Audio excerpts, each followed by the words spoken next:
ago.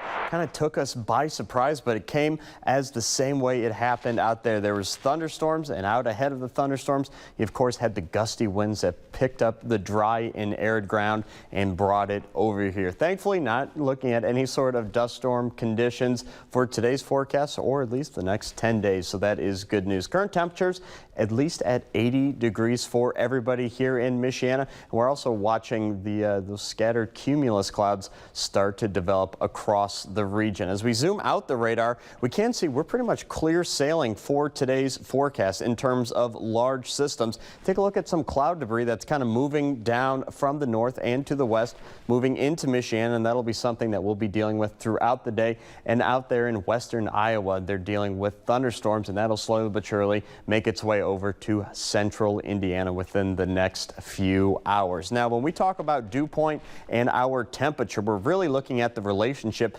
between those two numbers. If they're closer together, that means we're going to be dealing with humid conditions. If they're farther apart from each other, that means we're going to be dealing with more dry air and comfortable conditions. Throughout the day, we have a pretty sizable gap within our dew points and our temperatures, meaning we have dry air. But take a look at this. As we start to cool down the air later on tonight, that brings it a little closer within about 11 degrees of each other by 10 o'clock tonight. So we're going to increase the humidity just a little bit tonight. For tomorrow, it is going to be another humid day as those dew points are going to be rising into the lower 60s, and it'll be even more on Friday. Here's a look at Future Track tracking out the rest of our day today. Can see, like I said, more cloud cover that's going to be moving in. You'll still be able to see the sun throughout much of the day, and by 9 o'clock tonight, as the sun is thinking about setting, we will finally drop back below 80 degrees. Now, tomorrow morning is going to be quite a different start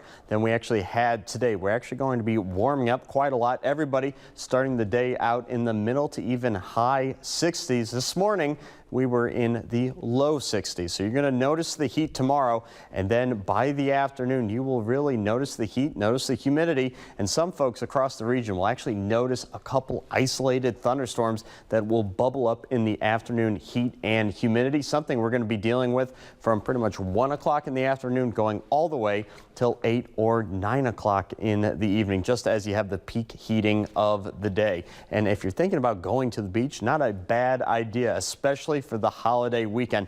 Your best day to go to the beach, actually, it's going to be on the 4th of July. Lakeside going to be right around 90 degrees and not going to be dealing with heavy wave coverage, if you will. Saturday and Sunday, very hot, but you also have to watch out for isolated storm chances both of those days.